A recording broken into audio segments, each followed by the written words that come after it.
Welcome to our series, Fine Poetry, poems that touch deeper chords. Today, an introduction to Wallace Stevens.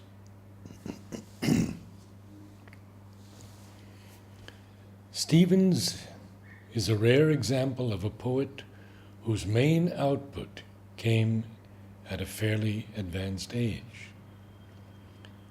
His first major publication, 4 poems from a sequence entitled Phases, in the November 1914 edition of Poetry magazine, was written at age 35.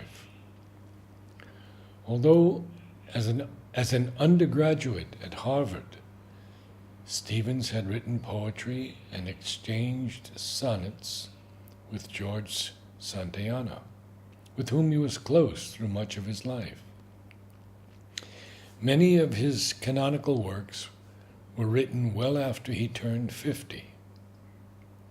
According to the literary critic Harold Bloom, who called Stevens the best and most representative American poet of the time, no Western writer since Sophocles has had such a late flowering of artistic genius. His contemporary, Harriet Monroe, termed Stevens a poet rich and numerous and profound, provocative of joy, creative beauty in those who can respond to him. Helen Wendler notes that there are 3 distinguishable moods present in Stevens' long poems: ecstasy, apathy, and reluctance between ecstasy and apathy. She also notes that his poetry was highly influenced by the paintings of Paul Klee and Paul Cézanne. Stevens, whose work was meditative and philosophical, is very much a poet of ideas. The poem must resist the intelligence almost successfully, he wrote. Concerning the relation between consciousness and the world, in Stevens' work, imagination is not equivalent to consciousness, nor is reality equivalent to the world as it exists outside our minds. Reality is the product of the imagination as it shapes the world. Because it is constantly changing, as we attempt to find imaginatively satisfying ways to perceive the world, reality is an activity, not a static object. We approach reality with a piecemeal understanding, putting together parts of the world in an attempt to make it seem coherent. To make sense of the world is to construct a worldview through an active exercise of the imagination. This is no dry philosophical activity, but a passionate engagement in finding order and meaning. Thus, Stevens would write in The Idea of Order at Key West, "Oh, blessed rage for order, pale Ramon, the maker's rage to order words of the sea, words of the fragrant portals dimly starred, and of ourselves, and of our origins, in ghostlier demarcations, keener sounds." Whenever I listen to Wallace Stevens reciting his poem, The Idea of Order at Key West, I am so moved by his voice, not the beauty of it necessarily, but the depth of meaning and mystery as of one who has lived the poem and is sharing his experience. For this reason, I have in the past hesitated to read it and have chosen other poems, leaving the majesty of the song and the sea to him. But now am inspired to share it with the many who subscribe to my YouTube site, Richard Eggenberger, to Facebook, and especially to our website, motherandshriaurobindo.in. The Idea of Order at Key West. She sang beyond the genius of the sea. The water never formed to mind or voice. Like a body, holy body, fluttering its empty sleeves, and yet its mimic motion made constant cry, caused constantly a cry that was not ours, although we understood, inhuman, of the veritable ocean. The sea was not a mask, no more was she.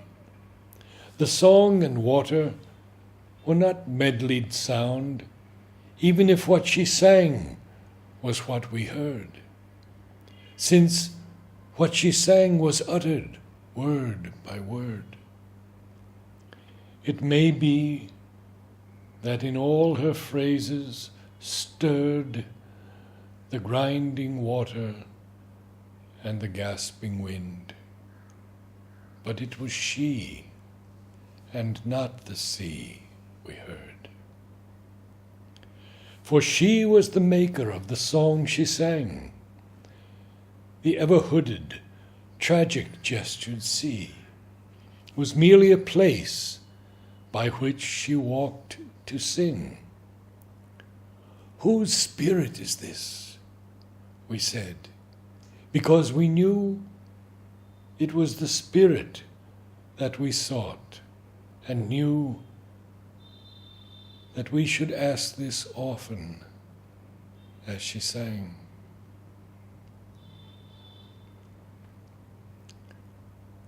If it was only the dark voice of the sea that rose, or even colored by many waves, if it was only the outer voice of sky and cloud, of the sunken, coral, water-walled, however clear, it would have been deep air,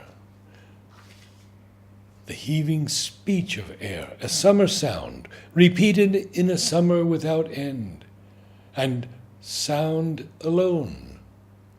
But it was more than that, more even than her voice and ours. Among the meaningless plungings of water and the wind, theatrical distances, bronze shadows heaped on high horizons, mountainous atmospheres of sky and sea. It was her voice that made the sky acutest at its vanishing. She measured to the hour its solitude. She was the single artificer of the world in which she sang. And when she sang, the sea, whatever self it had, became the self that was her song. For she was the maker. Then we, as we beheld her striding there alone, knew that there was never a world for her, except the one she sang and singing made. Ramon Fernandez, tell me, if you know, why, when the singing ended and we turned toward the town, tell why the glassy lights, the lights in the fishing boats at anchor there, as the night descended tilting in the air, mastered the night and portioned out the sea, fixing emblazoned zones and fiery poles, arranging, deepening, enchanting night. Oh, blessed rage for order, pale Ramon. The maker's rage to order words of sea, words of the fragrant portals dimly starred, and of ourselves and our origins, in ghostlier demarcations, keener sounds. What is divinity? What is divinity if it can come only in silent shadows and in dreams? Shall she not find in comforts of the sun, in pungent fruit and bright green wings, or else in any balm or beauty of the earth, things to be cherished like the thought of heaven? Divinity must live within herself, passions of rain or moods in falling snow, grievings in loneliness, or unsubdued elations when the forest blooms, gusty emotions on wet roads on autumn nights, all pleasures and all pains, remembering the bough of summer and the winter branch. These are the measures destined for her soul.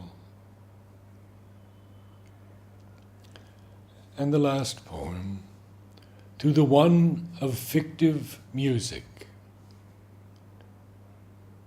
Sister and mother and diviner love, and of the sisterhood of the living dead, most near, most clear, and of the clearest bloom, and of the fragrant mothers, the most dear and queen, and of diviner love, the day and flame and summer and sweet fire, no thread of cloudy silver sprinkles in your gown, its venom of renown, and on your head no crown is simpler than the simple hair. Now, of the music summoned by the birth that separates us from the wind and sea, yet leaves us in them until earth becomes, by being so much of the things we are, gross effigy and simulacrum, none gives motion to perfection more serene than yours. Out of our own imperfections wrought, most rare, or ever of more kindred air, in the laborious weaving that you wear. For so retentive of themselves are men, that music is intensest, which proclaims the near, the clear, and vaunts the clearest bloom, and of all the vigils musing the obscure, that apprehends the most which sees and names, as in your name, an image that is sure among the errant spices of the sun.